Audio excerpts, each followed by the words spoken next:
மருத்துவமனைகள் தனியார் மற்றும் அரசு மருத்துவமனைகளை ஒருங்கிணைச்சு டெங்கு மாதிரியான பாதிப்புகள் தென்பட்ட உடனே அரசு அதிகாரிகள் இந்த லிஸ்ட்ல சேர்க்கிறாங்க. அவங்கள தீவிரமா கண்காணிக்கிறாங்க. எந்த மாதிரியான அவங்களோட நோய் பாதிப்பு எந்த அளவுக்கு இருக்குங்கிறத கண்காணிக்கிறாங்க. அவங்களுக்குமே இது ஏற்கனவே 2-3 தடவை சொல்லிட்டோம். நம்ம தனியார் மருத்துவமனைகளில் முடிஞ்ச அளவுக்கு ட்ரீட்மெண்ட் பண்ணிட்டு முடியாதப்ப அரசு மருத்துவமனைகளுக்கு போங்கன்னு சொல்றத அந்த பழக்கத்தை வச்சுக்க கூடாது அப்படிங்கறத ஏற்கனவே அறிவுறுத்திருக்கிறோம். இல்ல அது தப்பு பண்ணக்கூடாதுன்னு சொல்றோம். வேற அழுத்தங்க இல்ல கண்டிப்பா அது கட்டாயமா அது மாதிரி பண்ணக்கூடாது. உங்களால முடியலன்னா அப்பவே அரசு மருத்துவமனைக்கு அனுப்பலாம். இல்ல உயர் சிகிச்சைக்கு என்ன வழி இருக்கோ அதை பண்ணலாம். அதை விட்டுட்டு கடைசி வரைக்கும் முயற்சி பண்ணிட்டு ஆமா அது மாதிரி பண்ணலாம். கடைசி வரைக்கும் முயற்சி பண்ணிட்டு முடியாதப்ப அரசு மருத்துவமனைகளுக்கு அனுப்புறதுங்கிறது கூடாதுன்னு ஏற்கனவே சொல்லியிருக்கிறோம். இப்போ இந்த செய்தி மூலமா சொல்றோம்.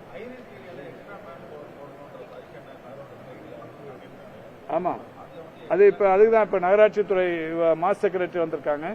ஊரக உள்ளாட்சி செக்ரட்டரியும் இப்ப லைன்ல இதுல வீடியோ கான்பரன்ஸ்ல இருந்திருக்காங்க.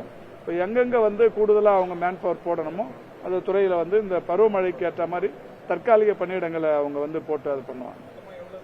இல்ல அது பண்ணுவாங்க. இப்ப 22,000க்கு மேல இந்த பணியில் ஈடுபடுத்தப்பட்டிருக்காங்க. அதுக்கு இன்னும் அடிஷனலா எவ்வளவு தேவையோ அதுக்கு ஏற்ற மாதிரி பண்ணுவாங்க. சென்னை மாநகராட்சியை பொறுத்த வரைக்கும் மழைநீர் கால்வாய் பணி நடந்துட்டு இருக்குது. இப்போ பல இடங்கள் தொடர்ந்து திடீர்னு மழை 2 நாளைக்கு முன்னாடி கூட மழை பெஞ்சிருக்கு. இப்போ இதுக்கு அங்கங்க தனியாக வேற நோய் வராமல் இருக்கிறதுக்கான என்ன நடவடிக்கை எடுத்துட்டு இருக்காங்க?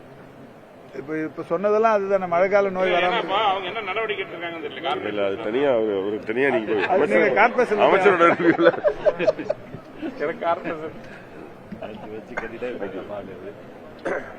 அவன் கேட்கலாம் காரணம்.